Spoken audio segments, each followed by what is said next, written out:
Nah, ingatkah kalian dengan bangsawan tai kucing yang bernama Aldeb Barnes Alexi ini? Yang mana dia itu adalah tuan tanah yang menguasai kota Axel, serta juga orang yang mentionnya itu hancur karena Coronated yang Kazuma teleporkan dan membuat Kazuma ini hampir dihukum mati. Lalu si Aldeb ini pada season ketiga juga hampir menikahi Darkness dan hampir membuat tank nafsuan kita ini menjadi ternoda. Tapi beruntung aksi bangsawan bejat ini berhasil digagalkan oleh parti Sengklek ini, dan akhirnya si bangsawan bejat ini pun harus menghilang ke neraka untuk menjadi mainan dari iblis yang dia summon dan disiksa selama sisa umurnya di sana. Nah, admin pas nonton animenya tidak terlalu menangkap mengenai apa rencana dan tujuan dari si bangsawan bejat ini, selain dia itu yang bertujuan untuk membuat Darkness menjadi wanitanya. Tapi pas admin maraton baca novelnya, ternyata nih orang punya rencana yang jauh lebih besar dari cuma sekedar menikahi Darkness. Bahkan semua utang Kazuma yang tidak ngotak itu juga merupakan salah satu akibat dari perbuatan bangsawan tai kucing ini. Jadi karena di animenya rencana dan dampak perbuatan Aldeb ini tidak begitu digambarkan dengan jelas, maka admin pun mau merangkum apa saja yang sebenarnya bangsawan bejat ini lakukan. Jadi seperti biasa tanpa memperpanjang basa-basi lagi,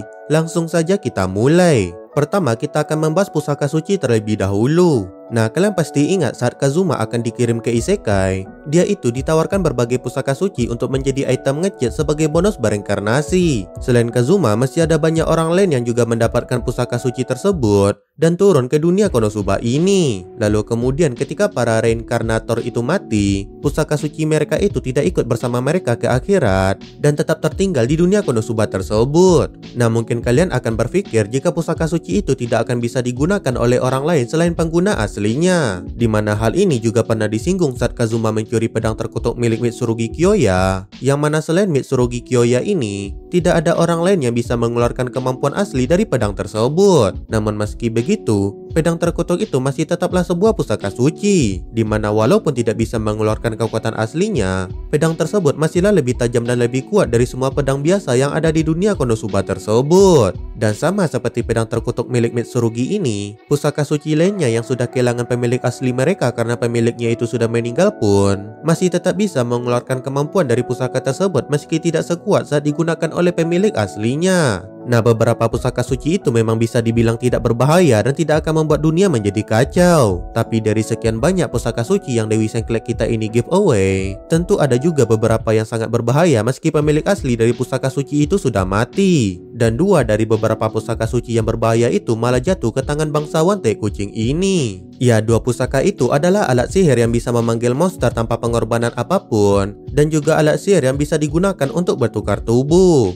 Nah, seperti yang sudah kita bahas tadi, karena pusaka suci ini sudah tidak berada di tangan pemilik aslinya, maka kemampuan asli dari pusaka suci ini pun tidak bisa dikeluarkan secara penuh. Dimana untuk pusaka suci yang bisa memanggil monster ini, butuh pengorbanan atau bayaran yang harus dilakukan untuk memanggil dan memerintah monster yang disummon. Serta untuk pusaka suci yang bisa menukar tubuh ini, efek bertukar tubuh yang aslinya itu permanen, menjadi tidak permanen dan dibatasi oleh batas waktu. Tapi jika ada salah satu dari dua tubuh yang sedang bertukar ini mati, maka pertukaran tubuh itu pun bisa menjadi permanen. Nah, dari pembahasan mengenai pusaka suci yang jatuh ke tangan bangsawan bejat ini, kita beralih ke pembahasan berikutnya, yaitu mengenai rencana busuk dari bangsawan tai kucing ini. Dengan pusaka suci yang bisa mensummon dan mengendalikan monster yang sudah kita bahas tadi, Aldeb ini entah bisa dibilang beruntung atau sial, dimana saat menggunakan pusaka tersebut dia berhasil mensummon salah satu adipati neraka yang bernama Maxwell. Nah, sama seperti kebanyakan karakter OP di dunia Konosuba ini, otak Maxwell ini juga rada-rada tidak beres, dimana dia itu sangat pelupa,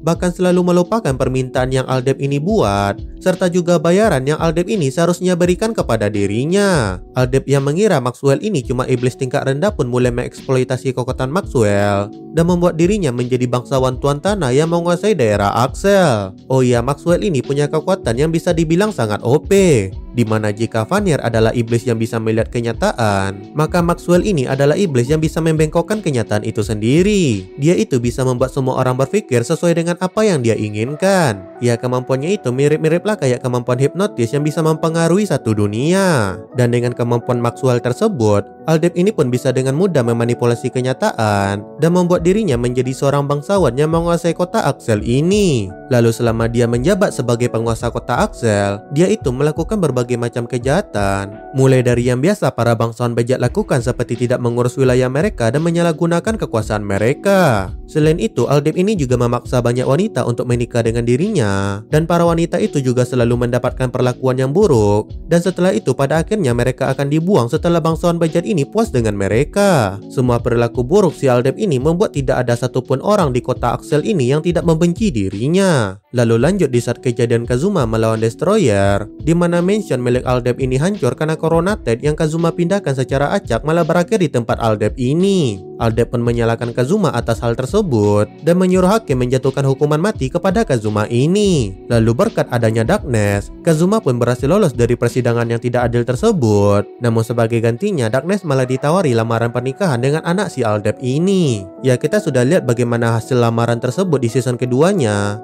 di mana lamaran itu berhasil dibatalkan. Namun tahukah kalian jika pria tampan anak Aldep ini ternyata bukan anak kandungnya? Dia mengadopsi anak laki-laki yang bernama Walter ini dengan tujuan yang busuk, di mana ketika anaknya itu sudah dewasa dan berhasil dia nikahkan dengan Darkness, maka Aldep akan menggunakan pusaka suci yang satu lagi untuk bertukar tubuh dengan anak angkatnya tersebut, dan kemudian membunuh anak angkatnya yang ada di tubuh aslinya itu. Namun karena lamaran pernikahan dengan Darkness berakhir gagal, maka Aldep ini pun menjalankan rencana busuknya yang lain. Dia mengatur agar pusaka suci yang bisa menukar tubuh ini untuk dikirim dan berada di tangan pangeran pertama kerajaan, yaitu Pangeran Jatis. Di mana ketika pusaka itu berhasil sampai di tangan Pangeran Jatis, maka nanti Aldep ini tinggal mengatakan mantra untuk mengaktifkan pusaka tersebut, dan kemudian tinggal membunuh tubuh lamanya yang berisi jiwa dari Pangeran Jatis yang asli. Nah, ini juga yang jadi alasan kenapa Aldep itu sangat bersemangat ketika menyarankan Darkness itu untuk menikah dengan Pangeran Jatis. Dan bahkan Aldep ini menyebut jika cuma Pangeran Jatis lah satu-satunya orang yang cocok dengan si Lalatina ini. Karena ya jika Darkness dan Pangeran Jatis berhasil menikah, itu berarti Aldep nanti akan menjadi raja dari kerajaan Belzec ini, serta juga dia itu akan menjadi suami dari Darkness ketika dia nanti berhasil bertukar tubuh dengan Pangeran Jatis yang memakai pusaka suci yang dia berikan. Tapi ya rencana busuk Aldep ini kembali gagal berkat Kazuma, di mana pusaka suci yang seharusnya ada pada Pangeran Jatis itu sedang dipinjamkan kepada Iris, dan pusaka itu kemudian berhasil dicuri serta disegel oleh Kazuma dan juga Chris. Nah, karena rencananya kembali gagal, dia pun mulai putus asa dan kembali menyuruh Maxwell untuk membuat Darkness menjadi wanitanya. Maxwell pun mulai menggunakan kekuatannya lagi, di mana dia membuat semua orang percaya jika kerusakan akibat party Kazuma ini, seperti Aqua yang membanjiri kota saat melawan Beldia, atau Kazuma yang meledakkan mansion milik Tuan Tanah akan dijadikan hutang kepada party itu. Yang mana ini seharusnya menjadi tanggung jawab dari Tuan Tanah dalam menanggung kerugian tersebut, karena semua kerusakan itu adalah bagian dari upaya yang party Kazuma lakukan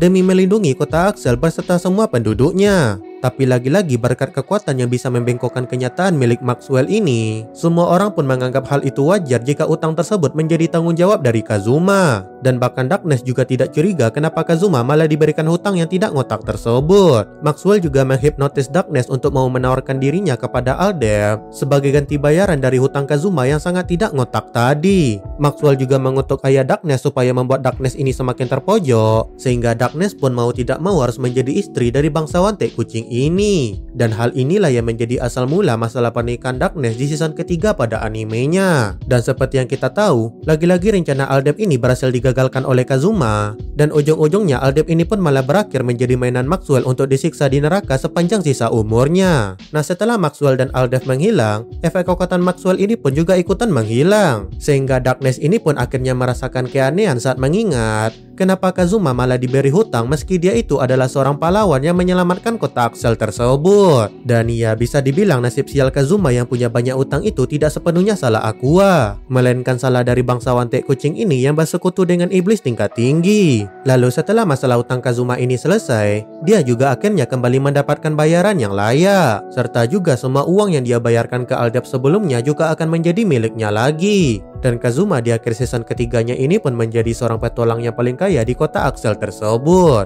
Oke, kayaknya itu saja untuk video kali ini. Seperti biasa, like video ini jika kalian suka, tinggalkan jejak kalian di dalam kolom komentar, dan sampai bertemu lagi di video selanjutnya.